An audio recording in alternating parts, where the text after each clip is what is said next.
Hi guys, আমরা চলে আসছি ধান কাটার ভিডিও নিয়ে। তো মূল ভিডিওতে যাওয়ার আগে আপনাদেরকে ব্যাকগ্রাউন্ডটা দেখিয়ে দিচ্ছি। দেখেন বাছুরগুলা কীভাবে জমির মধ্যে ঘাস খাচ্ছে, ওইগুলা কাটা হয়ে গেছে। আর এই যে পাশে যে বনগুলা দেখতেছেন ওইগুলা মেশিন দিয়ে কাটা হয়েছে। তো এই বছরের বৈশাখে খুব করা হয়েছে, করার মধ্যে যার কারণে বৈশাখ মাস খুব ভালো হয়েছে। সবাই মেশিন দিয়েই বেশিরভাগ কেটে ফেলছে ধান।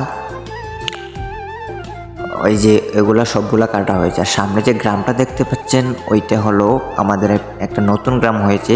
তো মধ্যে মধ্যে যে ফাঁকা জায়গাগুলো দেখা যাচ্ছে ওইখানে গড় এখনো উঠে নাই, তবে গড় উঠবে আর কি, কিছুদিনের মধ্যে গড় উঠে যাবে এখানে।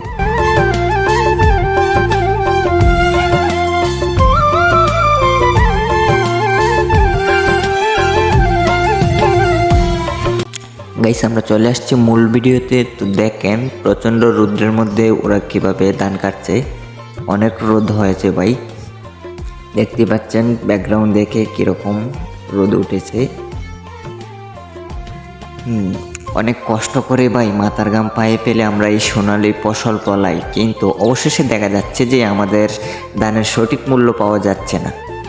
কত রিস্কের মধ্যে ভাই আমরা এই আমাদের সোনালি ফসল ফলাই, তবে যদি শিলাবৃষ্টি আসে তাহলে সব আমাদের স্বপ্ন আশা ভেঙে চুরমার করে দিবে। তো কষ্ট করার পরেও যখন আমরা আমাদের ধানের সঠিক মূল্য না পাই তখন মন মেজাজ পাই কিছুই ভালো থাকে না। তারপর ইচ্ছে করে যে এসব ছেড়ে দিতে, কিন্তু কি করব ভাই, ছেড়ে দেওয়ারও তো উপায় নাই। আমরা তো ভাই কৃষক, যে ইচ্ছা করলেই ছেড়ে দিব। তো বাদ দেন সব কথা। এবছর ভাই ফসল খুব ভালো হয়েছে, তবে মধ্যে শিলাবৃষ্টি একদিন হয়েছে। এই শিলাবৃষ্টি আমাদের ক্ষতি করে দিয়েছে ভালোই।